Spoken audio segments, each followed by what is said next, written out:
So I happened to catch the news broadcast on Friday where or Thursday actually, and then it replays online Friday, where you were talking about a pending chlorine shortage in the industry, and you didn't go as far as call it a crisis, but that's a loaded question because I know there's a lot to it. There was a lot to the interview.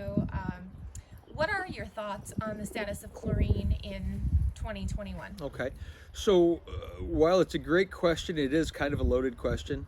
And as we know with media, they take an hour worth of information and they squeeze it down to the talking points that seem to be what they want to fit the narrative.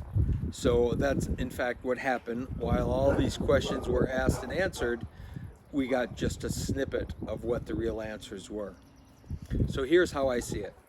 We're certainly running short of tablets and granular chlorine, bichlor and trichlor based chemicals, and for several reasons. Number one, 2020, there was an uptick of use because of the stay home orders. The use of chlorine went through the roof, which doubled the demand. And then we had the hurricane in Louisiana that knocked out the plant that produced about 40% of the U.S. consumption of powdered chlorine. That added a whole nother layer. But since then, we haven't been able to get enough chlorine produced on that level of the dichlors and trichlors. But we also have all kinds of issues with importing because of the increased tariffs and the strains with China, all that going on, and that is what would supplement a lot of the chlorine use. So Although Chinese chlorine was not always the best to use. I was about to say, this wasn't about whether or not it's a good option. Chinese chlorine was an option. Wasn't a very good option, but when you have nothing else, it becomes a pretty good option. The quality of it typically was quite low. What we found, though, is because there's this demand, and now if we were double in demand last year, we're probably going to be triple the demand of 2019 this year. Texas. Well, you haven't let me get there yet. Okay, There's an awful lot of reasons for this, but we've had things that have snowballed that have happened. So Texas froze this winter, and what that did was that basically froze and destroyed roughly 30,000 equipment pads worth of pool equipment that need to be replaced, taxing the system that much more.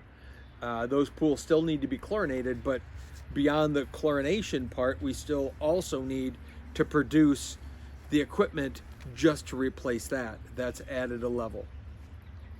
Once we run out of dry chlorines, there are some options.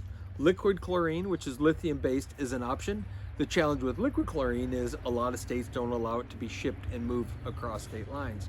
So we have an issue with production. So we can make liquid chlorine, but is it going to be enough once the granular chlorine starts running out?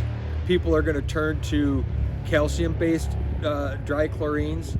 Those will rapidly disappear just because of the demand. The liquid chlorine will not be able to keep up. Then we can move from that to non-chlorinated shocks, peroxide-based shocks, which those will then be used up, and then we're going to get to a point where what else is there to use?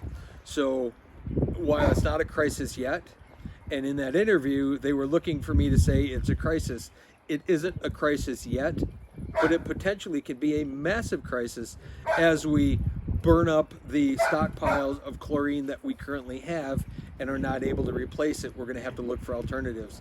And each of those alternatives, while they will lend some relief, they won't be enough relief to make up for the lack of what we started with not having enough of the tablet chlorine in the beginning. So are we at crisis situation yet? No, I don't think so. But I think it can potentially turn into that, and we'll find out as time goes on.